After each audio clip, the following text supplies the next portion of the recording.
하는 시간을 갖겠습니다.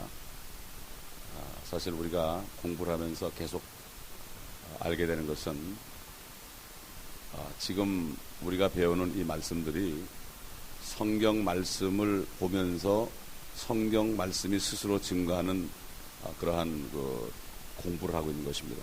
그렇기 때문에 성경을 보게 되면은 그냥 알아지는 이런 지금 집회를 하고 있는데, 가장 위험한 것은 성경에서 답을 찾지 못하고 개인적인 해석을 하는 것이 얼마나 위험한지 모릅니다. 사도 베드로도 어떤 사람들이 성경을 억지로 풀다가 망했다고 그랬습니다. 그런데 왜 그렇게 개인적인 해석이 많이 나오는가 하면은 성경이 연결이 되지 못하도록 조금씩 바꿔놓으니까, 심지어는 복수를 단수로 바꿔놔서 연결이 안 되는 경우도 있어요. 그러나 이 킹제임스 버전은 한 단어 한 단어가 성령께서 터치한 것이기 때문에 이 성경을 보지 않고서는 알 수가 없습니다. 그리고 성령이 아니고서는 말씀을 깨달을 수 없는 것이, 사람의 학문과 이성과 지식 가지고는 이 말씀을 알 수가 없어요. 그렇기 때문에 이 성경을 지금 종교개혁 성경에서 이 많은 성경이 나오게 된 이유가, 읽는 학자들마다 이해가 가지 않으니까 자기 지식에 따라서 바꿔놓은 겁니다. 얼마나 위험한지 몰라요. 그러면서도 1.1획도 틀리면 안 된다고, 자기 생각과 틀리면은 그걸 바꿔놓는 거예요. 예? 오리겐이라든지 옛날 오리겐 같은 대표적인 학자는 그 사람은 스스로 예수 그리스도의 신성을 믿지 않았고, 그는 완전히 종교인으로서 자기가 이제는 금욕생활을 해야 된다고 그래서 자기 스스로 거세를 한 사람입니다. 이건 종교인이지 하나님의 사람이 아닙니다. 열매로 그들을 안다. 보통 사람들이 볼 때는 위대하다, 얼마나 저렇게 위대한가, 스스로 고자가 되었다, 이렇게 생각하지만 하나님이 볼 때는 가증한 것입니다. 가증한 것입니다. 그래서 사실 이 성경 병계가 최초로 로만 캐토릭으로부터 나오면서 이것이 전체가 지금 전 기독교 전체가, 물론 바티칸은 물론이고 루터교, 감리교, 침례교, 장로교, 성공회, 이 모든 신학교들이 전부 여기 물들어서 완전히 이 성경과는 배치되고 엉뚱한 해석을 해서 지금 많은 종들을 배출하는 이런 때를 당했습니다. 우리가 지금 배우는 것은 어떤 오묘하고 희한하고 이런 것을 찾아내는 게 아니고, 또 무슨 헬레어나 히브리어 속에 있는 비밀을 캐내는 것도 아니고, 그냥 성령께서 이 성경의 저자기 때문에, 성령 하나님께서는 한국어를 하는 사람은 한국말 성경을 통해서 계시한 그 모든 것들을 그냥 알게 하는 거예요. 그렇기 때문에 이 한국말로 번역이 됐다는 게 얼마나 감사한 일인지 모릅니다. 그리고 우리가 지금까지 배운 내용을 보게 되면은 크게 세 가지 내용을 봤습니다. 요한계시록. 첫째는 교회 시대를 봤습니다. 1장부터 3장까지 교회사를 봤습니다. 이거는 성경에 나타난 교회사죠. 신학교에서 가르치는 교회사가 아니고 성경에 나타난 진짜 교회사, 피의 발자취를 우리가 보았고, 이제 4장부터 19장까지 앞으로 나올 것까지 해서 그건 환란 시대라고 그랬고, 20장부터 22장까지는 천년왕국과 새하늘과 새 땅, 영원 세계에 대한 것이라고 세 구분을 된다고 우리가 첫 번부터 우리가 알았고, 지금 그렇게 공부해가고 있습니다.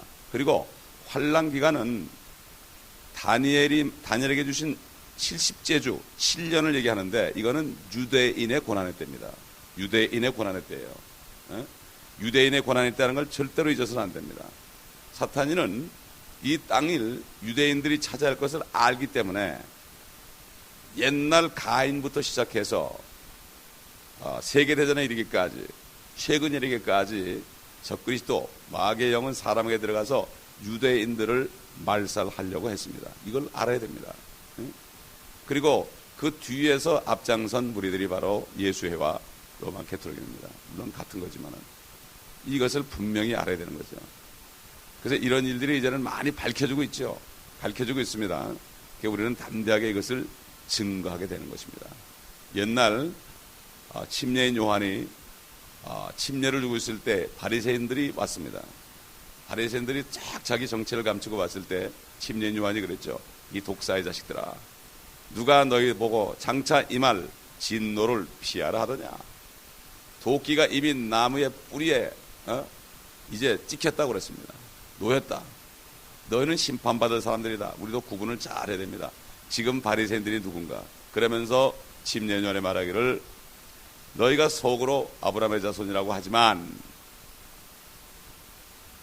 하나님께서는 이 돌들을 명하여 아브라함의 자손으로 만들 수 있다 그랬습니다.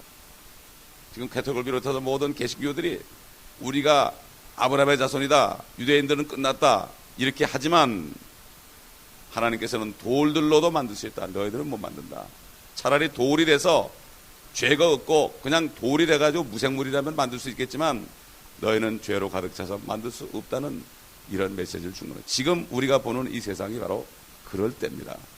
그런 사람들을 볼 때 우리가 담대하게 꾸짖고 책망해야 됩니다. 이것이 바로 예수 그리스도의 재림을 기다리는 사람들의 마땅히 해야 할 일입니다. 그래서 우리에게 이 말씀을 주시는 거죠. 또 그 다음에 환란에 대해서 우리가 요한계시록에 4번 나온다 그랬습니다. 환란 기간에 일어날 일들을 구분해서 처음부터 끝까지를 4번 설명한다. 그런데 각각 설명하는 각도가 다르다. 첫째, 6장까지는 4장에서 6장까지는 결국은 7 봉인의 안에 들어있는 환란, 바로 다니엘에게 봉하는 것을 지금 여는 환란이고, 두 번째는 11장에서 끝났습니다. 우리가 11장까지 했는데 여기서는 나팔 속에 들어있는 환란.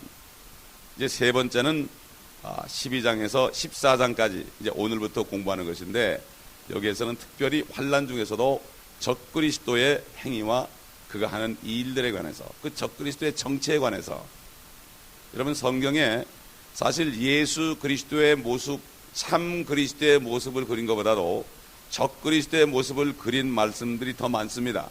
왜 그렇습니까? 적을 알아야 됩니다.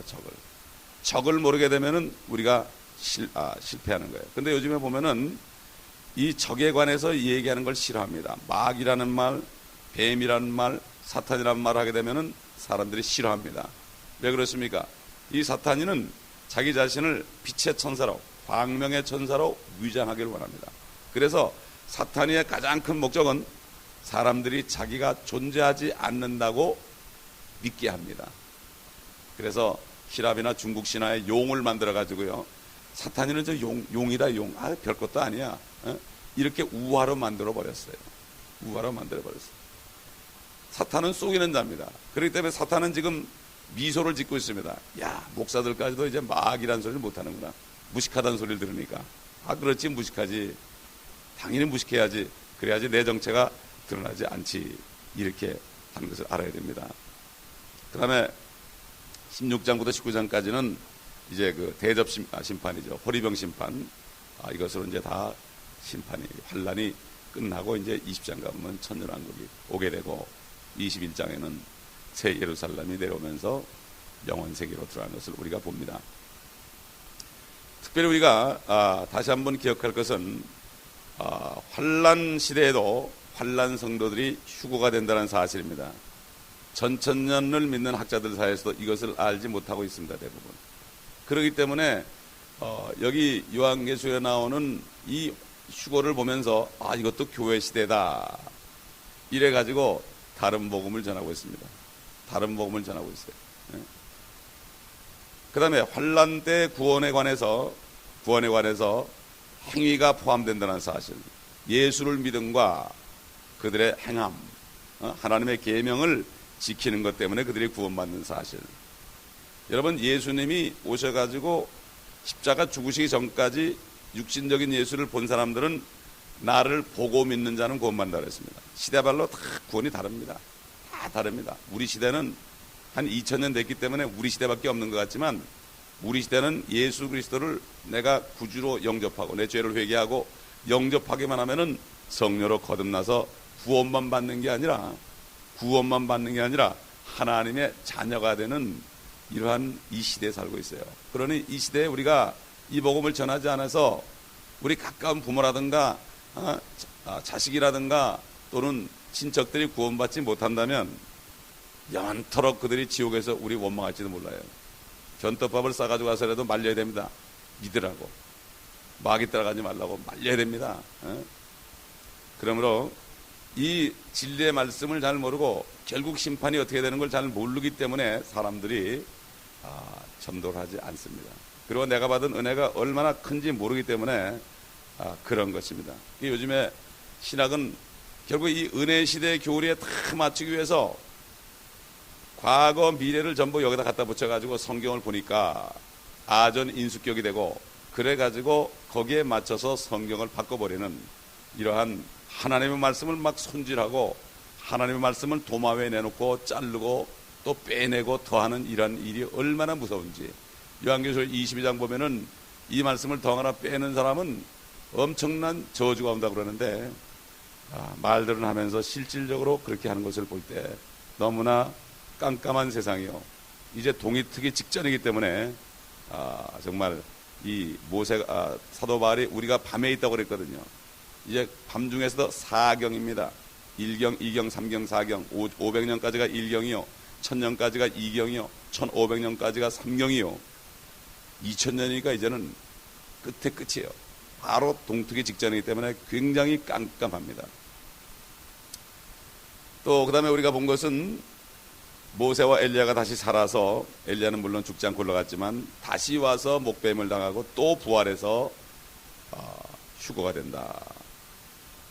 그리고 우리가 특별히 또 하나 배웠던 것은 환난과 천년 기간에 구원받은 사람들도 그 사람들은 큰 백보자 심판에서 심판을 받고 옛날 구약시대의 종과 선지자들도 이 백보자 심판에서 심판을 받는데 보통 하는 듯이 백보자 심판이 전부 굶어 떨어지는 게 아니라 상도 주는 것이다. 종과 주의 종들과 선지자들까지도 거기에 오고 행위로 심판받기 때문에 구약시대 사람도 그들은 다만 첫째 부활이 아니죠. 그러나 우리는 첫째 부활을 하는 사람입니다. 그렇기 때문에 백보자 심판은 무조건 다 지옥 가는 것이다. 이것도 잘 알려지지 않고 깨닫지 못하는 일 중에 하나입니다. 우리가 이 정도 복습을 하고 12장으로 넘어가도록 하겠습니다. 잠깐 기도하겠습니다.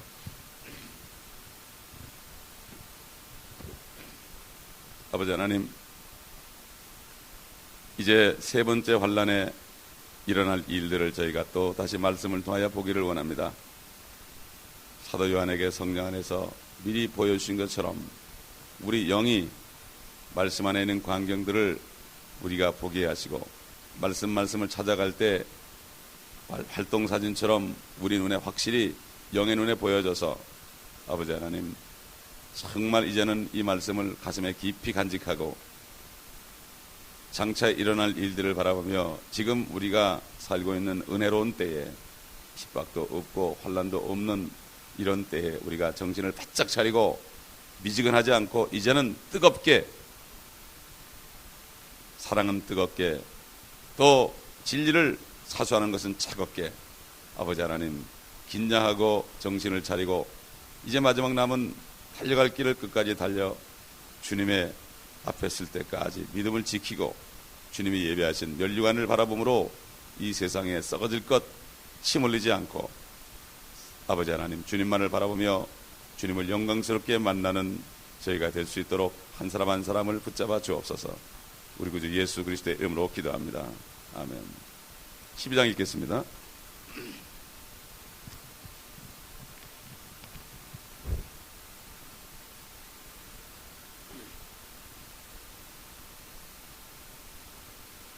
(1절부터) 제가 몇 절 읽겠습니다.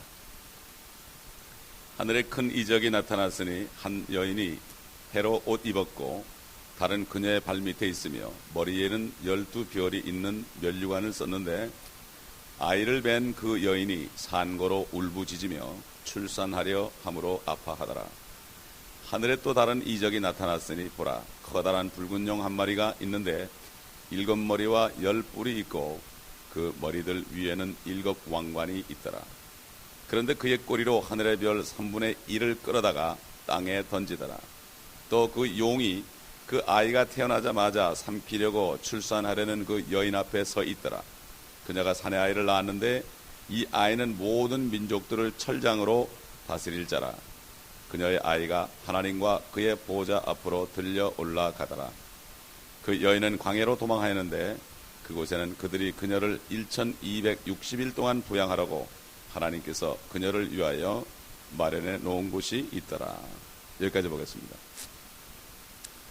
요한계시록에는 정말 실질적인 얘기를 사실적으로 다 얘기했습니다. 비유가 거의 없어요. 여기 한 군데 특별히 우리가 비유를 봅니다. 왜 그런가 하면 엄청난 세월 동안 일어난 것을 몇 자로 요약해야 되기 때문에 비유로 얘기했고, 이 비유는 성경 전체에서 이것이 뜻이 무엇인지 깨달아집니다. 알아집니다. 우리 주님께서도 제자들에게 일반 보통 사람들에게는 비유로 얘기했어요. 비유로 얘기해서 그들에게 모든 걸 다 줘버렸습니다. 깨닫지 못하겠습니다. 그들이 악이 있기 때문에, 죄악을 회개하지 않기 때문에. 그러나 제자들에게는 나중에 가서 조용한 시간에 하나하나 설명을 해줬습니다. 그러므로 성령께서도 우리가 이것이 무엇인지 성경을 통하여 하나하나 알려주실 것입니다.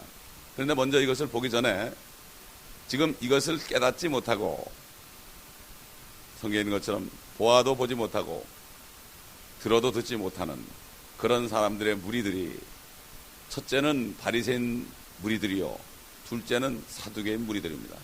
해 아래 새 것이 없습니다. 옛날 바리새인이 지금도 있고 옛날 사두개인이 지금도 있습니다.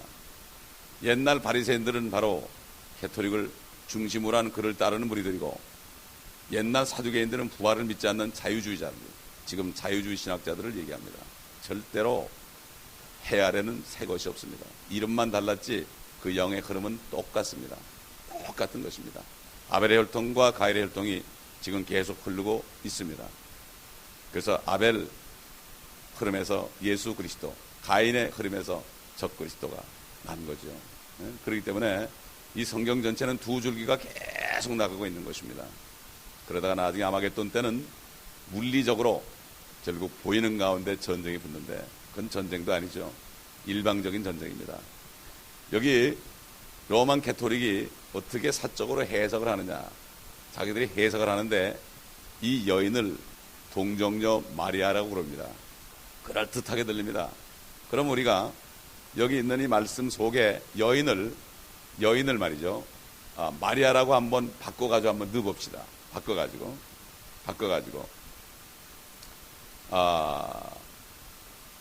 2절 보게 되면은, 아이를 뵌 그 여인이 상고로 울부짖으며 출산을 하므로 아파하더라. 그러면 결국 아이가 누굽니까?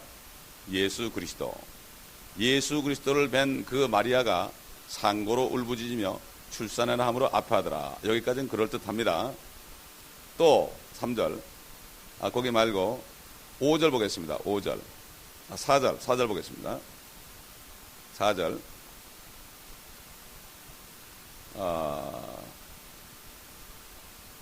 그런데 그의 꼬리로 하늘의 별 3분의 1을 끌어다가 땅에 던지더라.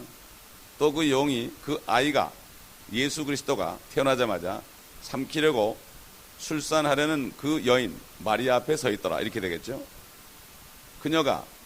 마리아가 사내 아이 예수 그리스도를 낳았는데, 이 아이는, 이 예수 그리스도는 모든 민족들을 철장으로 다스릴 자라. 그녀의 아이가, 마리아의 예수 그리스도가 하나님과 그의 보호자 앞으로 들려 올라가더라. 비슷합니다. 비슷하죠. 에? 그런데 보세요. 6절, 그 여인은 광야로 도망하였는데, 그 마리아는 광야로 도망하였는데, 마리아가 광야로 도망한 적이 없습니다. 그곳에는 그들이 그녀를 1260일 동안 부양하려고 하나님께서 그녀를 위하여 마련해 놓은 곳이 있더라. 그 마리아를 위하여 마련해 놓은 곳이 있더라. 에? 결국 뭡니까? 이 1260일은 3년 반이죠. 7년 환란 가운데 후 3년 반인데 마리아가 그때 나타나가지고 도망간다는 얘기예요. 이건 말도 되지 않는 얘기죠. 그 다음에 13절 14절 보세요. 13절 14절. 그 용이 자기가 땅으로 쫓겨난 것을 알고서 사내 아이를 출산한, 그러니까 예수 그리스도를 출산한 그 여인을 박해하더라. 마리아를 박해하더라. 그 다음에 그때 그 마리아가 큰 독수리의 두 날개를 받았는데, 이는 마리아가 광야에 있는 자기 처소로 날아가서 그곳에서 그 뱀의 낯을 피하여 한 때와 두 때와 반 때를 부양받으려 함이더라. 마리아가 환란 때 내려온다는 얘기죠. 이렇게 되면은 말이 안 되는 얘기예요. 그 뱀이 여인 뒤에다, 마리아 뒤에다 자기 입에서 물을 홍수같이 쏟아 그 여인을 홍수에 떠내려가게 하되, 마리아를 홍수에 떠내려가게 하되, 마리아를 떠나게 하는 건 뭐 홍수까지 무슨 필요가 있습니까? 그 땅이 그 여인을 도와, 마리아를 도와 그 입을 벌려 용이 그 입에서 쏟는 홍수를 삼켜버리더라. 그러자 그 용이 여인에게 분노하여, 마리아에게 분노하여 여인의 씨 가운데, 마리아의 씨 가운데 남은 자들, 즉 하나님의 계명을 지키며 예수 그리스도의 증거를 가진 자들과 싸우려고 나가더라.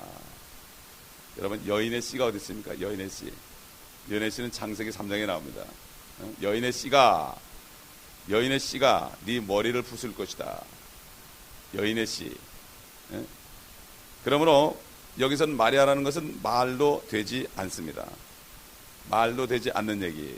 그 다음에 소위 프로테스탄트 개신교 신학교에서는 이 여인의 자리에다가 무엇을 집어넣느냐? 교회를 갖다 집어넣습니다. 전부 교회 시대로 그냥 하는 거예요. 시대를 몰라요. 시대를 그냥 자기들밖에 몰라요. 그러니까 신학을 엉망진창으로 만들어 놨습니다. 여기다 교회를 집어넣으면 어떻게 되나? 더 우습게 되는 거 아니겠습니까? 2절 보면은 아이를 뵌 그 여인이 예수 그리스도를 뵌 교회가 이렇게 되는 거 아니에요. 어떻게 예수 그리스도를 뵀습니까? 교회가. 말도 안 되는 얘기죠. 오히려 캐톨릭보다도 더 못해요. 어떻게 보면. 그리고 5절 보면 그녀가 교회가 사내 아이를 낳았는데 이 아이는 모든 민족을 철창으로 다스릴 자라. 어떻게 교회가 사내 아이를 낳습니까? 또 6절 그 여인은 광해로 도망했는데, 교회가 광해로 도망했는데 그럼 교회가 환란을 통과한 얘기 아니에요. 그러니까 이건 말이 되질 않습니다. 그렇기 때문에 참 특별히 이 여인이 교회라면은 어떻게 계명을 지키느냐. 17절 보게 되면 말이죠. 그러자 그 용이 여인에게 분노하여, 그러면 교회에게 분노하여 이렇게 되는 거죠. 여인의 씨 가운데, 교회의 씨 가운데 남은 자들, 즉 하나님의 계명들을 지키며 예수 그리스도의 증거를 가진 자들과 싸우려고 나가더라. 교회는 예수 그리스도의 세 계명을 지키는 무리들이고 율법을 지키는 무리들이 아닙니다. 십계명을 지키는 무리들이 아닙니다. 물론 십계명은 우리가 어기라고 그래도 안 어기게 되죠. 하나님을 사랑하고 형제를 사랑하는 사람은 죄를 지으라고 그래도 오히려 죄를 짓는 것이 더 힘들죠. 이제는. 옛날에는 죄를 짓는 것이 더 쉬웠는데 이제는 죄를 지으라면 이제 더 힘드는 거예요. 그렇기 때문에 이 성경을 그렇게 집어넣어 보기만 해도 틀렸다는 것을 아는데 완전히 흑암 속에 있기 때문에 모르는 겁니다. 흑암 속에 있기 때문에 모르는 거예요. 그래서 옛날에 바리새인들이 주님의 말씀을 듣고 옳다고 얘기하려도 공개적으로 얘기 못한 것이 그들이 뭐라 했습니까? 그들이 뭐라 했어요? 출교 당할까봐. 아시면 아시지만은 출교 그럴 때 거물 흑자 옆에 출자에다가 거물 흑자 옆에 교자죠. 그러니까는 사실은 흑암 속에서 나와야 되는데 거기서 나오지 못하고 깜깜한 것이 더 좋아가지고 거기 가만히 다들 있는 거예요. 대다수가 거기 있으니까 내가 나가면 요즘 말로 왕따가 되니까 못 나오는 거예요. 왕따가 되니까. 그러나 사도 바울이 얘기한 것처럼 내가 미쳤어도 예수 그리스도에게 미쳤다. 왕따가 돼도 좋죠. 우리 세상에서. 이 그리스도인들은 정말 왕따가 돼야만 내가 진짜인 것 증거입니다. 이게. 왜냐하면 우리가 듣기 때문에 그렇습니다. 그게 많은 사람들이 진리를 배워도요. 결국은 액션을 취하지 못하고 있는 걸 보면은 결국은 많은 사람들에게 손가락질을 받을까봐 사람들에게 사실 하나님의 진노를 더 생각해야 되는데 참 안타까운 일이 많습니다. 그래서 이 여인의 후손은 여기 보게 되면은 율법을 지키고 있습니다. 이게 누구겠습니까? 우리 이 시대 그리스도의 몸된 교회는 모세 율법 아래 있지 않고 은혜 아래 있습니다. 율법과 은혜는 대치되거든요. 법은 죽이는 것이요. 은혜는 뭡니까? 살리는 것입니다. 그렇기 때문에 우리는 생명 아래에 있습니다. 로마서 6장 14절에 우리 다 같이 6장 14절 찾아보겠습니다. 로마서 6장 14절 6장 14절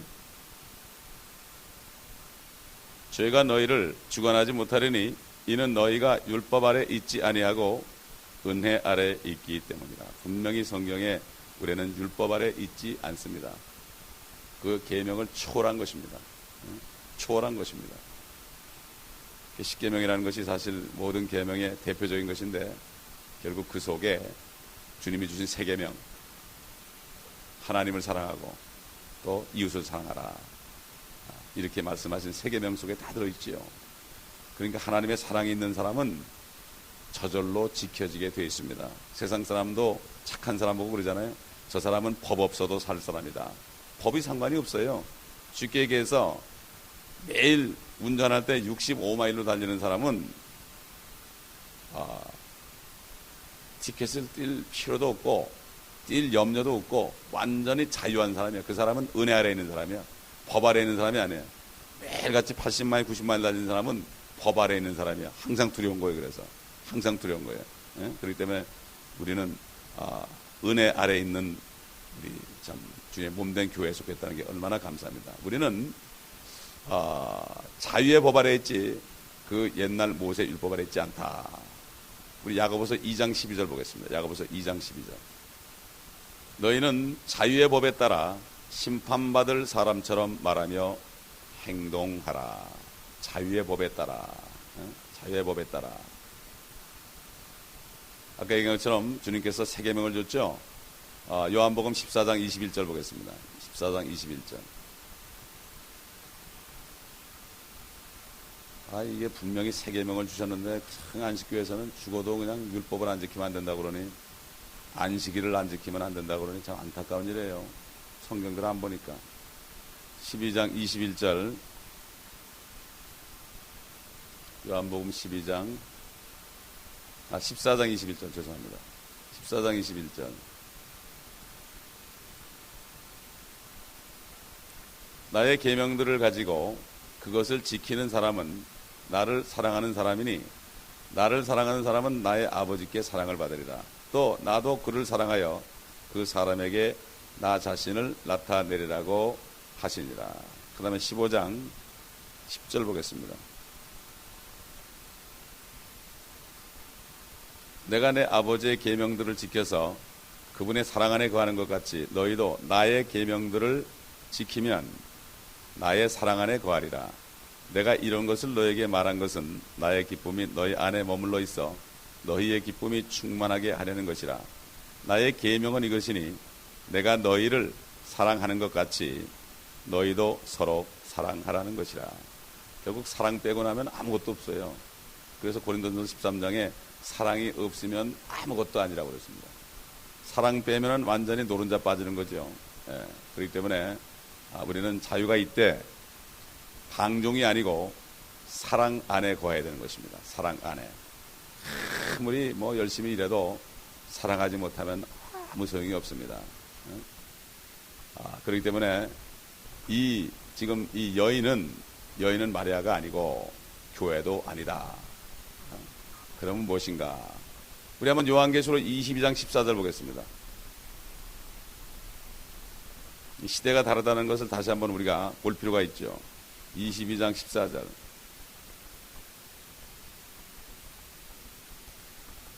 그의 계명들을 행하는 자들은 복이 있나니 이는 그들이 생명나무에 대한 권리를 가지며 또 그 문들을 통하여 도성 안으로 들어가게 하려 함입니다. 생명나무 그러니까는 에덴 동산이 생각나지 않습니까? 생명나무를 먹고 살았으면 그들이 영생했을 텐데 선악과를 먹어서 그렇게 됐다. 그렇죠? 근데 우리는 더 이상 생명나무를 먹을 필요가 없습니다. 이 은혜 시대가 얼마나 귀한지 몰라요. 환난을 통과한 사람들은 생명나무에 대한 권리를 가져야 되는 거예요. 생명나무의 권리를 가져야 되는데 이거는 우리 은혜 시대에 거듭난 하나님의 자녀들을 얘기한 게 아닙니다. 하나님의 자녀들은 요한일서 5장 12절에 있는 것처럼 그 아들이 있는 자는 생명이 있고 하나님의 아들이 없는 자는 생명이 없느니라. 바로 하나님의 아들 예수 그리스도를 마음으로 영접하고 모셔드린 사람은 먹은 겁니다. 그래서 주님이 너희가 내 살을 먹고 내 피를 마시면 너희 안에 생명이 있느니라 그랬습니다. 그렇기 때문에 우리는 생명나무를 먹는 게 아니라 우리는 생명 자체이신 예수 그리스도를 먹은 것입니다. 그래서 그분은 죽을 수밖에 없었습니다. 우리가 먹어야 되기 때문에. 그래서 죽으신 겁니다. 그러므로 지금 우리가 사는 시대가 얼마나 은혜인지 몰라요. 그렇기 때문에 이 기쁨, 구원받은 이 기쁨을 상실하면 이것처럼 비극이 없습니다. 결국 그 여인은 마리아도 아니고 교회도 아닙니다. 그런데 성경 구절들이 이제 하나하나 판단하면서 우리에게 가르쳐 줄 것입니다. 그 여인이 누구든 간에 예수 그리스도를 낳아야 되는 거예요. 낳아야 되고 광야로 도망도 가야 되고 또 거기서 날개를 받아가 독수리의 날개 받아가지고 3년 반 동안 부양을 받아야 되는 그 여인이 누굴까? 한번 우리 말씀을 하나하나 찾아보도록 하겠습니다. 우리 창세기 37장 9절 보겠습니다. 그가 또 다른 꿈을 꾸고 그의 형들에게 이야기하여 말하기를 보소서 내가 또 꿈을 꾸었는데 보소서 해와 달과 11개의 별들이 내게 경의를 표하더이다. 그가 그 꿈을 그의 아비와 형제들에게 이야기했더니 그의 아비가 그를 꾸짖어 그에게 말하기를 네가 꾼 꿈이 이 꿈이 무엇이냐? 나와 네 어미와 내 형제들이 참으로 가서 땅에 엎드려 내게 절하겠느냐 하더라. 그의 형들은 그를 시기하나 그의 아비는 그 말에 주목하더라. 여기 보게 되면은 지금 우리 요한계시록 12장에 한 여인이 해와 달 또 12별 그 사이에 있는 것을 우리가 봤습니다.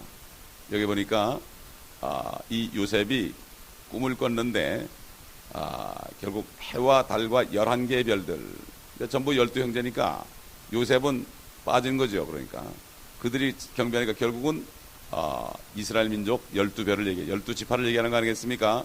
그리고 해와 달 해는 이스라엘을 여기 얘기하고 야곱을 얘기하고 달은 이 요셉을 낳아준 라헬을 얘기하는 거 아니겠습니까? 그러니까 결국은 이스라엘 민족은 이 야곱의 자손들로 이뤄서 12지파를 이룬 민족이기 때문에 결국 여기에서 우리가 뭘 알 수 있습니까? 쉽게 알 수 있습니다. 근데 아주 헬라어의 엄청난 최고 권위자인 로버슨이라는 그런 학자도 이거를 못 봤어요. 언어를 잘한다고 그래서 아는 게 아닙니다. 요즘에 문제가 바로 뭔가 미국의 한국교회 지난번에 어제도 얘기했지만 문제가 영어 잘하면 한국말 영어 2개 다 잘하면 그저 전도사로 임명해. 그게 아닙니다. 하나님의 말씀과 성령으로 충만해야 되는 거죠.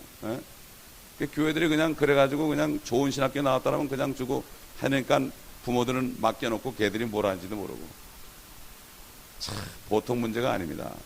하나님의 말씀을 다 가르쳐 줘야 되는데 교육부가 좋다고 그래요. 교육부가 뭔지 모르겠어요. 이게 무슨 교육부 장관이 거기 있는지 모르겠지만은 정말 교회는 말씀을 먹여주는 게 교회지.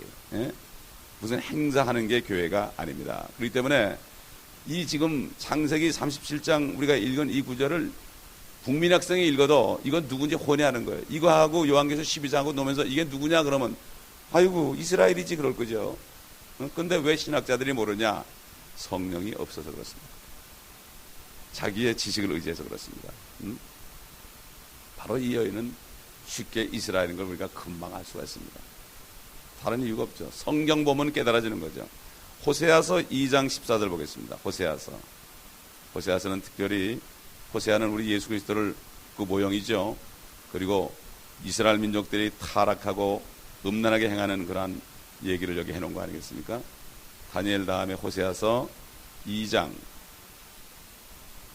14절 보겠습니다. 14절 15절 보겠습니다.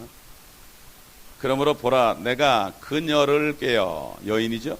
그녀를 꿰어 광야로 데려가서 여기 요한계시록에 있을 일이 여기 나옵니다. 벌써 광야로 데려가서 그녀에게 위로하여 말하리라.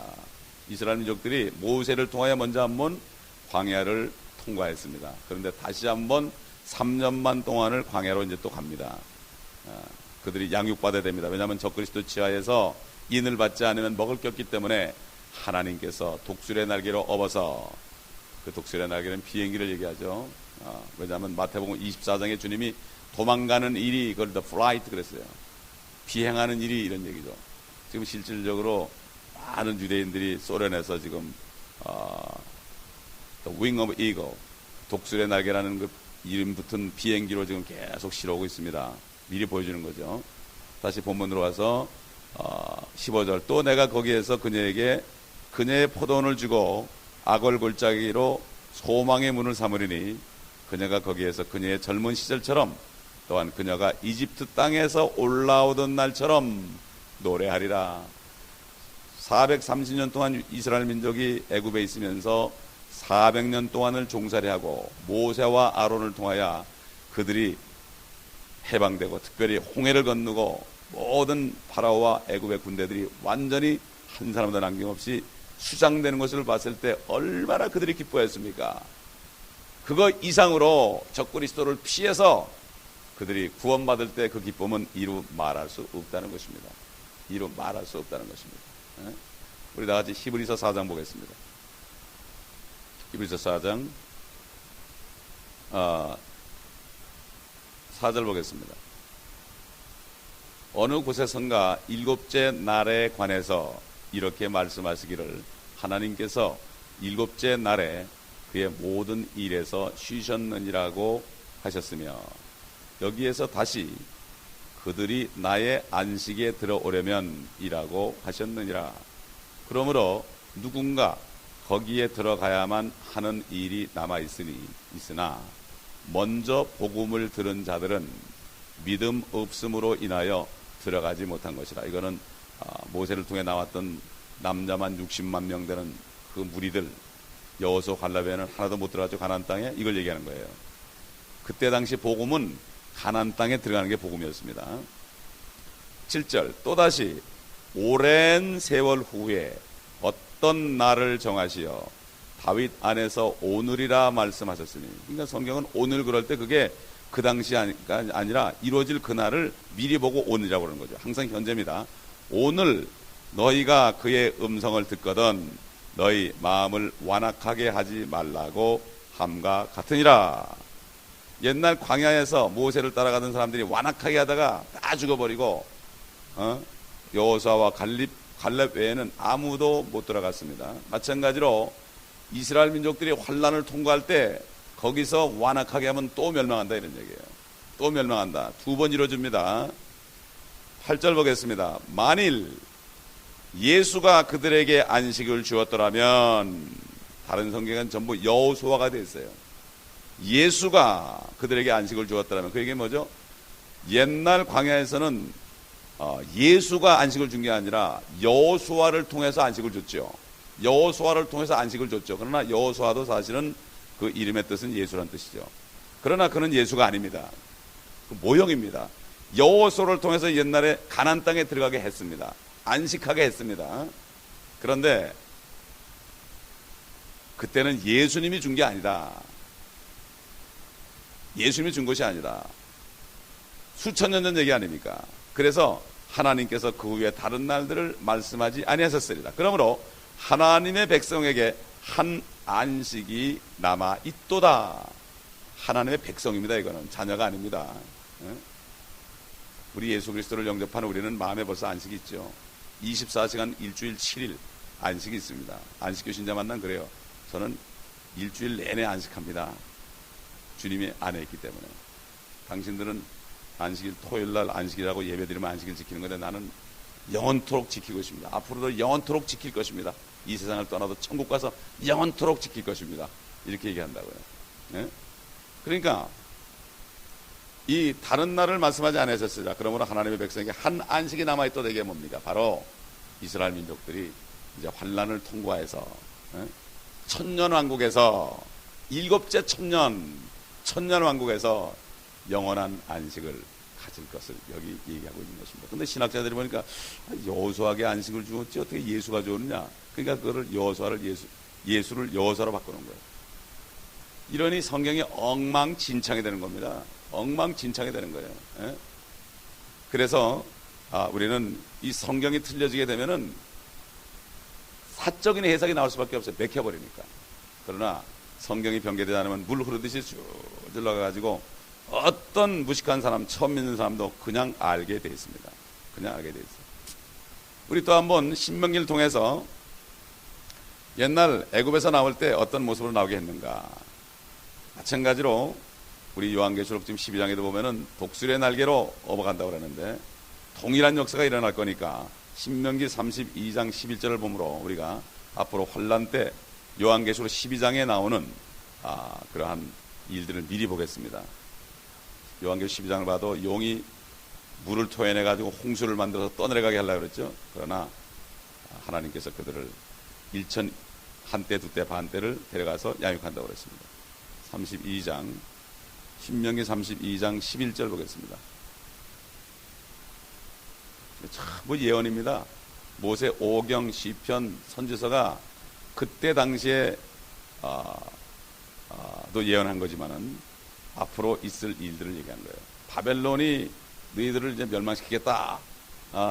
예레미야 때도 그랬죠. 바벨론, 이사야. 그러나 그걸 통해서 앞으로 온 큰 바벨론에 거기로부터 해방된 것을 또 거기 잡혀갈 것을 얘기한 거죠. 32장 11절. 마치 독수리 한 마리가 제 보금자리를 휘젓고 자기 새끼들 위에 날개를 퍼덕이며 그 날개를 펴서 새끼들을 받아 자기 날개 위에 새끼들을 엎는 것 같이 주께서 홀로 그를 인도하셨으니 그와 함께한 이방신이 없었도다. 주께서 그로 땅의 높은 곳들을 타고 다니게 하셨으니 이는 그로 들의 소산을 먹게 하려 하심이라. 또 주께서는 그로 바위 위에서 꿀을 빨아먹게 하셨으며 단단한 바위 위에서 기름을 빨게 하셨고 소의 버터와 양의 젖과 어린 양들의 기름과 바산에서 기르는 순양들과 염소들과 기름진 미랄로 먹이셨으며 또 너는 포도주에 순수한 피를 마셨도다. 여기 이스라엘 민족이 어떻게 애굽에서 나올 것을 여기에 얘기하고 있는 것입니다. 그리고 앞으로 환란 때 어떻게 자기 새끼를 날개로 받아서 페트라 성으로 난공불락의 페트라로 옮겨줄 것을 여기에 얘기하고 있습니다. 그 다음에 우리 이사야서 28장 9절. 어떤 사람들이 이런 말씀을 깨달을 수 있는가? 왜 이렇게 신학자들은 엉터리 같은 얘기를 하는가? 스스로 어른이 됐다는 얘기죠. 내가 지혜롭다 이런 얘기죠. 나는 뭘 좀 안다. 벌써 그러면 하나님의 성령의 감동이 없습니다.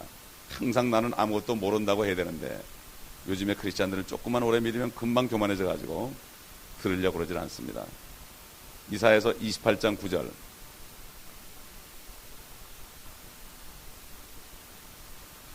그가 누구에게 지식을 가르치며 그가 누구에게 교리를 깨닫게 해줄 것인가?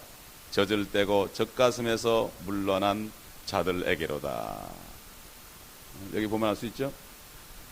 어린아이들, 참 순진한 어린아이들, 젖가슴에서 물러난 자들, 이제 바로 젖을 띈 어린아이 같은 심령들에게 말씀을 깨닫게 해줍니다. 그렇기 때문에 처음 믿은 사람들이 오히려 성경을 읽으면 말씀을 더 잘 깨닫습니다. 또 우리 주님께서 뭐라고 그러셨는가? 누가복음 10장 21절 잘 아는 말씀인데 우리 70인 제자들을 보내셨고 그들이 전도하고 온 다음에 주의 이름으로 마귀들도 떠나 있다 이렇게 얘기할 때 주님께서 성령으로 기뻐하시면서 하신 말씀이 있습니다. 10장 21절 제자들이 돌아왔을 때 21절 보면 바로 그 시간에 전도하고 들어올 때 주님이 그렇게 기뻐하는 거예요.